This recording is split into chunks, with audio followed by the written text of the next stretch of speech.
What is the maximum temperature you can have in your equipment to be able to use a desiccant? All right, so this is an interesting one, and it is one of those things. There are maximum temperatures. Obviously, with a lot of these desiccant breather housings, they're plastic, so the plastic itself has an operating temperature that it starts to fail at. Generally speaking, most desiccant breathers will say about 200 degrees is the maximum operating temperature. Likewise, though, on the other side of that, we start seeing inefficiencies with the desiccant around 32 degrees Fahrenheit. And that's simply because water starts to freeze. So just be wary of that, that the desiccant breather may not be as effective at lower temperatures as well from that freezing action.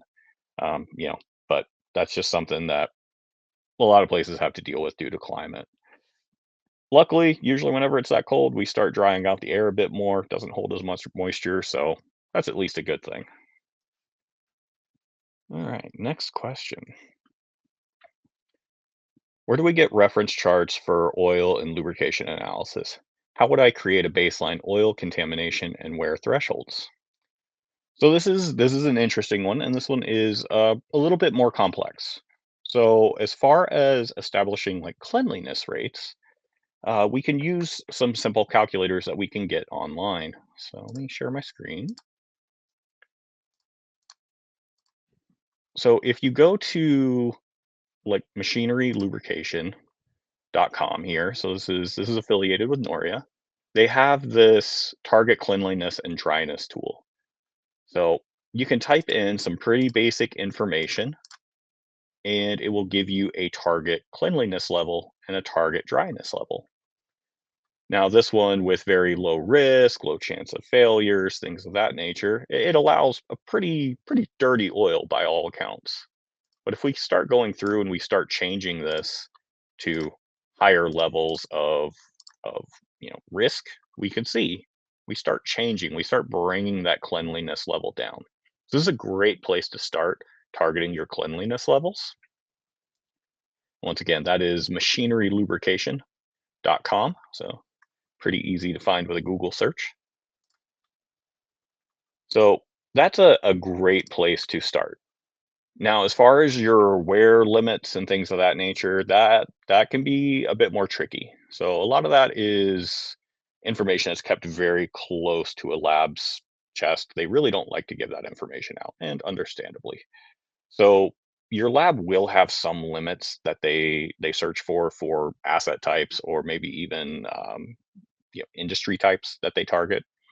So that's going to be one place to start. But another place to start, and especially if you're able to build that history or you have a lot of similar equipment on site, you can start seeing what normal looks like across your site.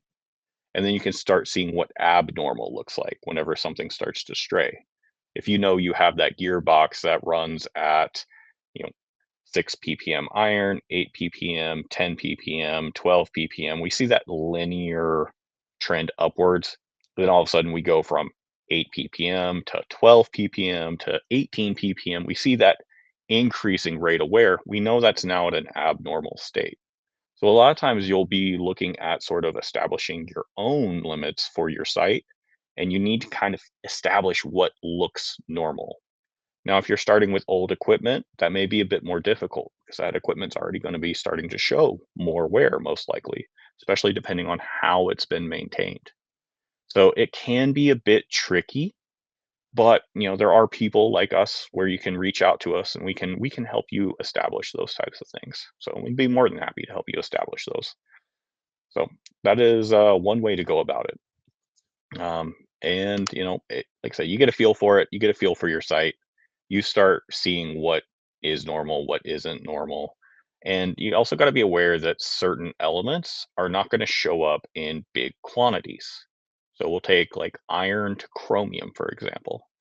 Being an alloying element, that chromium's never going to show up in the concentration of iron. You may have 200 ppm of iron, but you may only show 1 or 2 ppm of chromium.